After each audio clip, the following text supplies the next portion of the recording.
अस्सलाम वालेकुम। आज कीला यूसुफ किचन में मैं आप लोगों के साथ शेयर कर रही हूँ अचार गोश्त मसाला बनाने का तरीका। ये इस तरह मसाले मैं आपको पहले भी बताती हूँ कि हम बना के रख लें तो कुकिंग में बहुत आसानी होती है। और आइंदा चंद दिनों में ईद भी आने वाली है तो फिर तो बहुत ही टाइम की बचत होगी। तो चलिए देखें कि मैंने ये किस तरह बनाया। सबसे पहले मैंने लिया है 3 टेबलस्पून खुश्क धनिया, 3 टेबलस्पून जीरा, 3 टेबलस्पून सौंफ, 10 सब्ज़ इलायची, 1 टेबलस्पून मेथरे, हाफ टेबलस्पून राई दाना, 1 टेबलस्पून कलौंजी। अब इन सब चीज़ों को कर लेते हैं मिक्स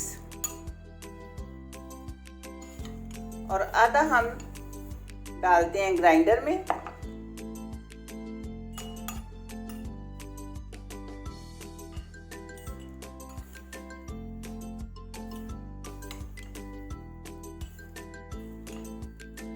अब ये आधा मैंने डाला है ग्राइंडर में, इसका मैं फाइन पाउडर बना लूँगी और जो आधा बचा है उसका ज़रा मोटा मोटा बनाना है। ये मैंने बारीक पीस लिया है। ये हाफ टी स्पून टाटरी डाल रही हूँ।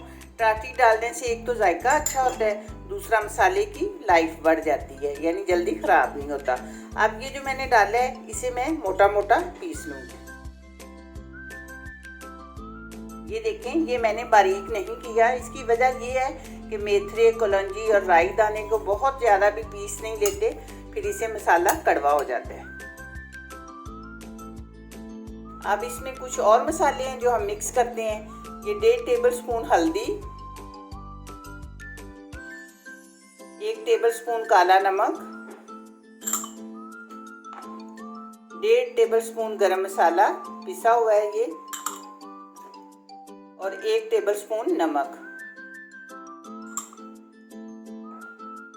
5 टेबलस्पून ये कुटी हुई सुरख मिर्ची हैं।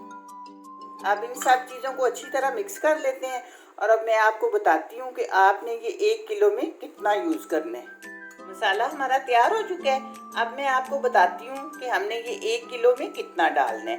ये मैंने ज़्यादा बनाया है तो ये 4 टेबलस्पून भर के इस तरह हम ये 1 किलो में डालेंगे, यानी इतने ये चम्मच 4 होंगे तो 1 किलो के लिए ये बिल्कुल मुनासिब होगा। आपने मुझे बताना है कि आपको मेरी ये वीडियो कैसी लगी है। दुआओं में याद रखिएगा। मिलते हैं इंशाल्लाह बहुत जल्द एक नई और अच्छी वीडियो में। अल्लाह हाफिज़।